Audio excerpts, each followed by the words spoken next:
You don't look. I'm serious. I don't know. All right. Let's see if he's serious. Let's see. Man arrested after selling farts in jars without a vending machine license.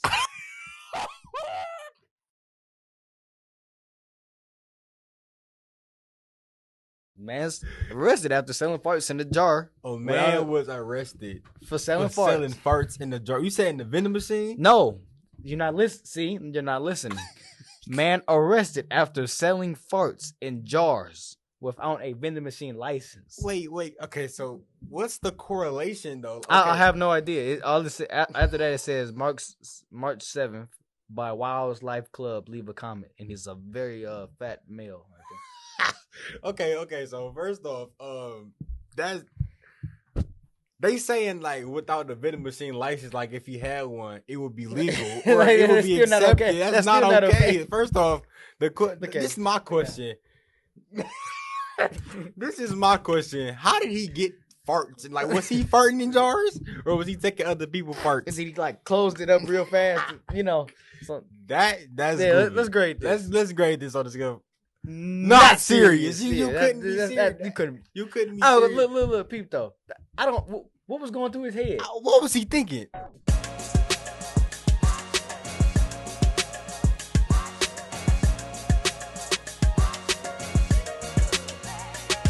And so the main topic for today's episode was basically the misunderstanding between parents and kids, or adults and kids. Yeah. And from some of the studies I've did and some of the research I studied, it say that a lot of conflict between parents and kids, or just in the home, starts at childbirth. When a child is actually born, that's when some of the tension and anger gets built up inside the home and inside the parents, because it's a new experience, it's new life coming into the home. Yeah. And often that can shake stuff up. That can make people feel different ways, and especially with the female, all the different hormones, all the different feelings she's going through, because actually carrying the child for all those months and carrying the child for all that time, that's going to cause stuff, most definitely. Sentiments that come with that. So I mean, from my perspective, like as far as like not kids not understanding, parents, like I could speak to it because my parents, like it's a big age gap. Mm-hmm. It's some stuff that they've seen that was like different in their time than our time. So it's exactly like, it's hard for them to translate that to now because they have never seen stuff like this. But we like this is already because their reality when they were kids is completely different from our reality. They lived a different life when they were our age. Now, can they still have an approach or some type of advice to give to you, or some type of guidance to give to you as a parent from their experience from this happening? Yeah, because some traits are still the same and some things are always going to be a constant. Yeah. But in areas you can be kind of just out of touch. You feel me? I was on this website. It's called Psychology Today, and it was saying what parents get wrong is a lot of times mothers and fathers see their children as what they want to see them as. You feel me? Like not what they truly are. What they truly are. So exactly. It's like that's the disconnect. But like, say I wanted you to do something, like, and I was your parent, I wanted you to do something, and like that's not what you want to do. Yeah, but you like forced me to do it. And we just can't like come to understand like, yeah, but it's like, because something that might have worked back then for you, it's not gonna work for me. And most definitely. And a lot of times, I see a lot of parents, or either on social media or even some of my friends and peers in real life, that they explain to me how their parents kind of overlook some of the mental health challenges that they may bring to them. And I'm gonna let you go in a second, but I'm gonna point that in 2022, it says that over 10.5% of youth in America suffer from depression or suffer from type of mental health. And it's like, that's like around like 2.5 million of the kids. Now there's over 70 million kids in America, but that's still enough for it to be a problem. And it says only 30% of the kids get treated for that type of mental health or the depression. Right. So there's a lot of people just missing. Exactly. So that's 70% of the kids missing that guidance and missing that insurance that they should get. That's what they should mainly get from their families and their homes. Right. Which they're not always getting. But what was you about to say? Go ahead. Yeah, I was saying, like, I'm glad you brought that up from a different perspective other than yours. Like, say, like our parents or somebody, a different set of parents, they might belittle like they children's like feelings, because like back in the day it was if you like showing emotion, this wasn't that wasn't cool. Like at least from what I've seen, that wasn't cool to show emotion. But now like it's like showing emotion is almost, they say, like being like intact with yourself as a whole is basically like, you know, wealth, or like you know, it's some,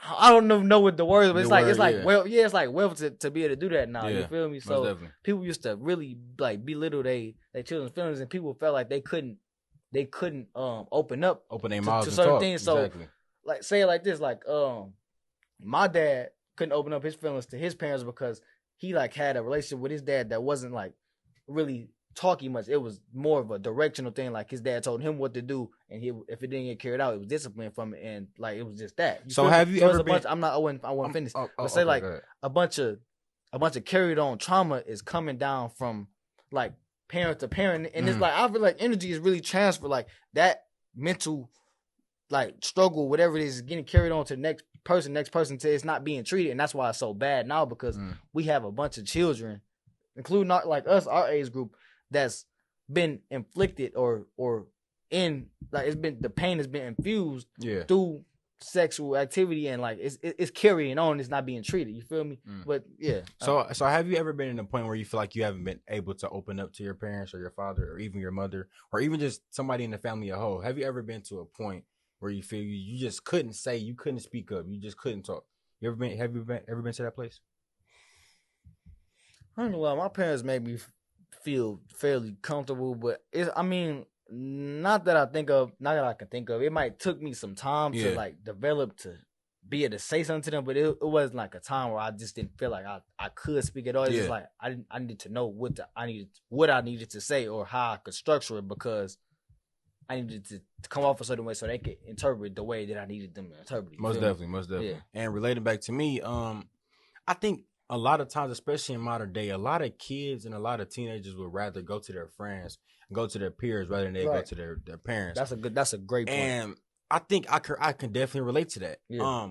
I'm very open with my parents. If it's feel like something I have to say, of course I'll say it. But like just like with you, like I come to you about certain things, like we're very close. Right. So I will more instantly go to you about something because I know I'm gonna get that same eye-to-eye level of comfort. Yeah. But you still, but that might not always be exactly beneficial. I was about to say, because a lot of times, even when I'm doing something wrong, you would still tell me. Right. But what I may hear from my parents may be completely different. You understand what I'm saying? Right. So I just think that a lot of times parents do certain things to make their kids not as comfortable or not as welcome, or not feel as absorbed within and feel loved. Right. Because of certain things that they may say or certain things they may do.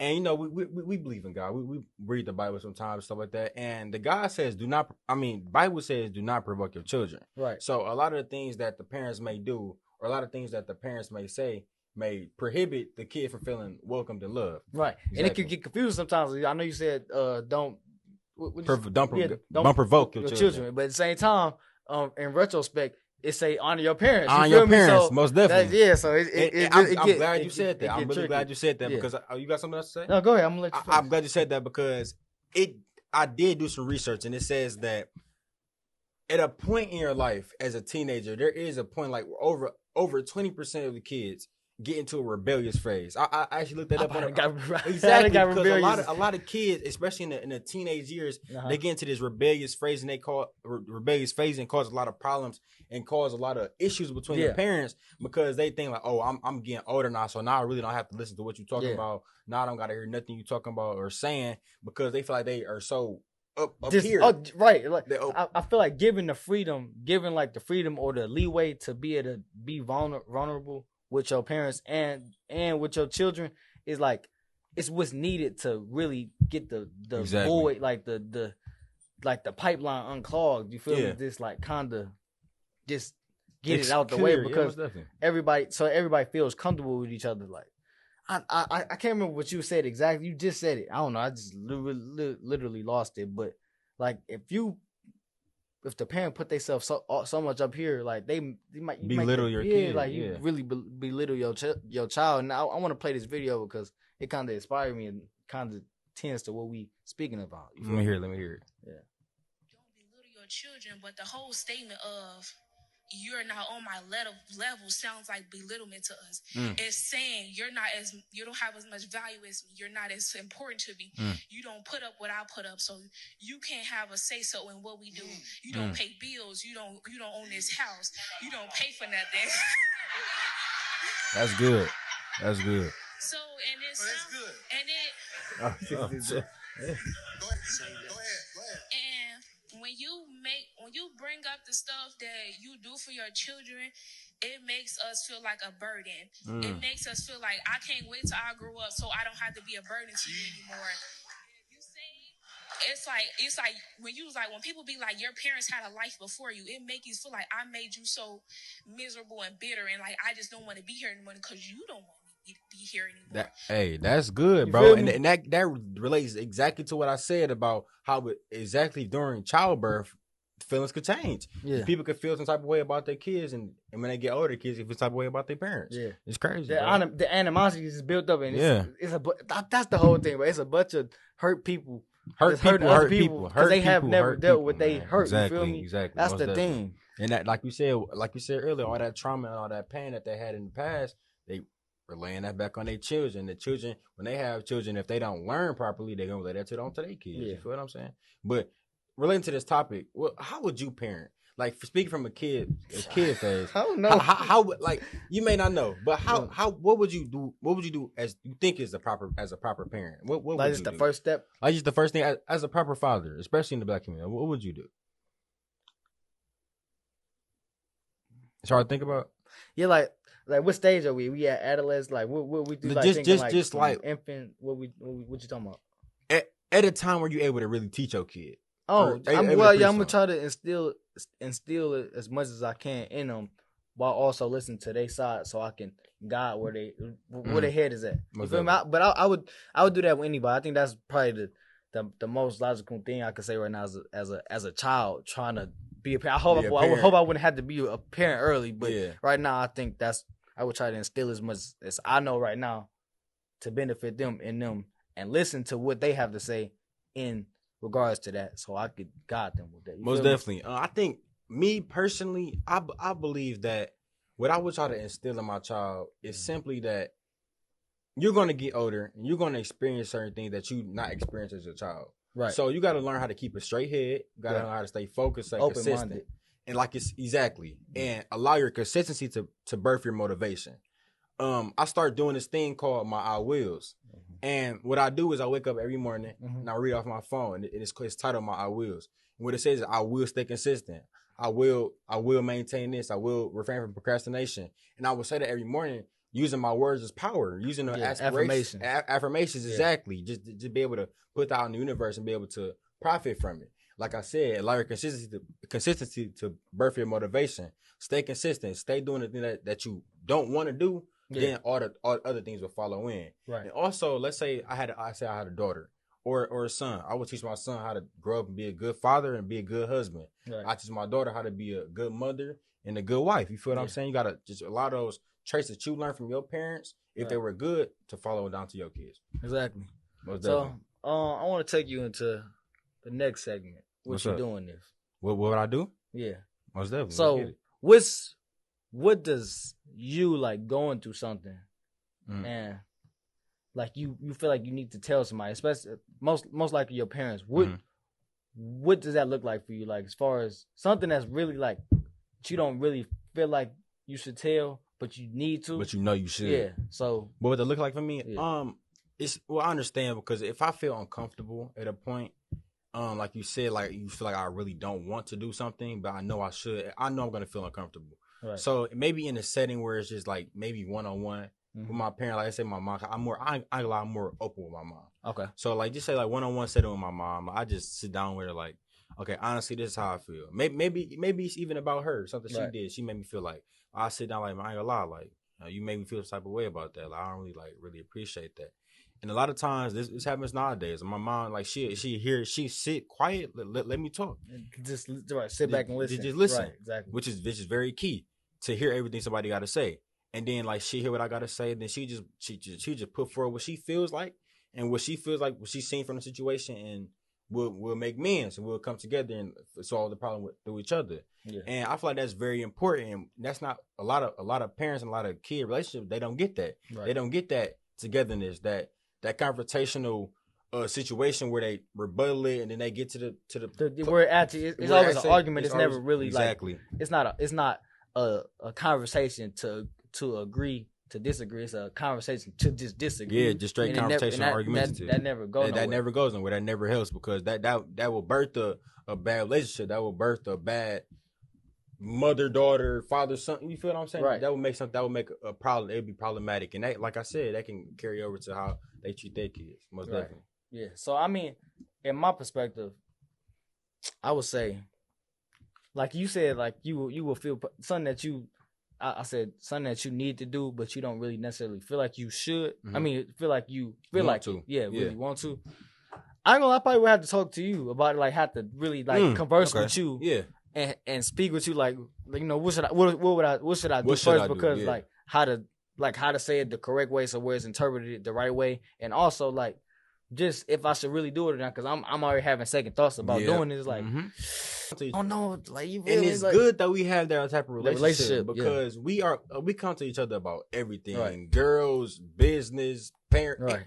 Anything that we have. You really like my brother, exactly. like without the blood. Brother without another mother. Like you know what I'm saying? Like we really come together about certain things that not everybody. Should we cut our hand and just like mix like just mix blood? I don't know. Maybe, but I don't know. But that's good that we had that type of relationship, and I feel like a lot of people will benefit from that, but they don't get that. And I've said this multiple times, like especially the platform we have and that we're building. Right. We need to be able to reach out to people and be that confident for people, as long as it's not deteriorating us in our motives. But most definitely. Yeah. Well, that was Are Shit's podcast. Hey, I'm 313 John. I'm GVL Josh, man. Sparking conversations for the better. Special. Oh, yeah.